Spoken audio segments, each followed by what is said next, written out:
This cow today had what we call a DOA, a dead on arrival. This particular calf was actually malformed. So we're going to pull her on into the barn. She's been pretty nice, and we're going to try to make the best of the situation and see if we can at least get some colostrum out of her to have for a calf in the future.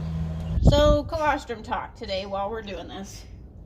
So a cow is going to start making her colostrum like 30 to 60 days before she calves. So those last 30 days of pregnancy, a lot of colostrum develops. And the colostrum is going to have a lot of stuff in it, but you'll hear me talk the most about the immunoglobulins. Okay? Yes, you are thinking correctly. They are literally globs of immunity that gets passed on to the calf. So the calf is born and basically has little holes in this lining of its stomach. I wouldn't say holes, receptors, whatever you want to call them, where the immunoglobulins will fit through and go into the bloodstream a little more direct, and actually gives the calf its sense of protection from bacteria, bugs, sickness, all that. The best amount of colostrum absorption will happen within the first 2 hours of birth. Now then, there are factors. If you have a difficult birth, it takes too long, you have to pull it, it has a bad presentation, basically any form of dystocia is going to shorten that window. So if you have trouble, you have less than 2 hours. That is part of why if our vet pulls a calf, about the first thing he'll do is ask what your plan for colostrum is, and we'll either milk the cow out right away and tube it, or we'll give it a colostrum replacer and tube it right away, because your window is so much smaller in a dystocia delivery.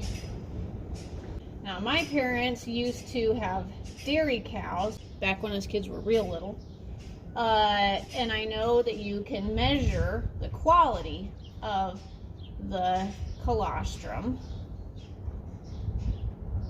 and it's literally called a colostrometer. Real creative of them, I know.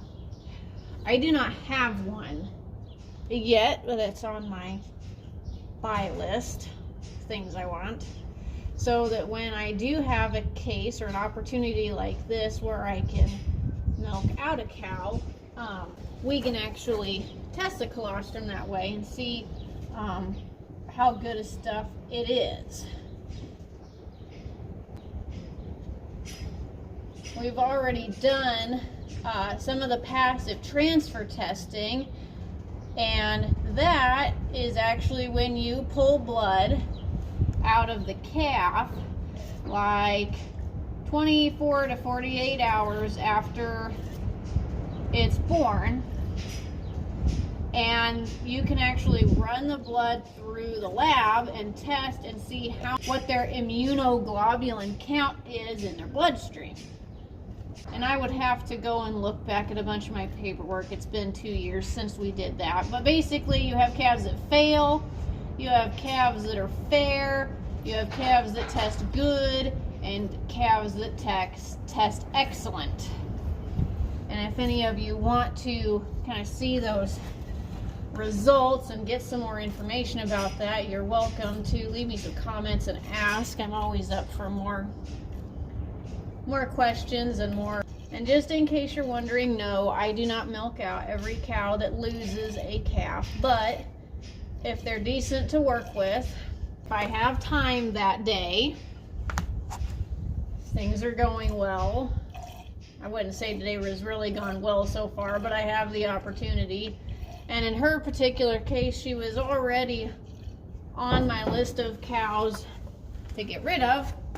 And with the drought we are having, I'm not totally against just going ahead and getting rid of her a little sooner than normal if she's not going to have the opportunity to raise a calf.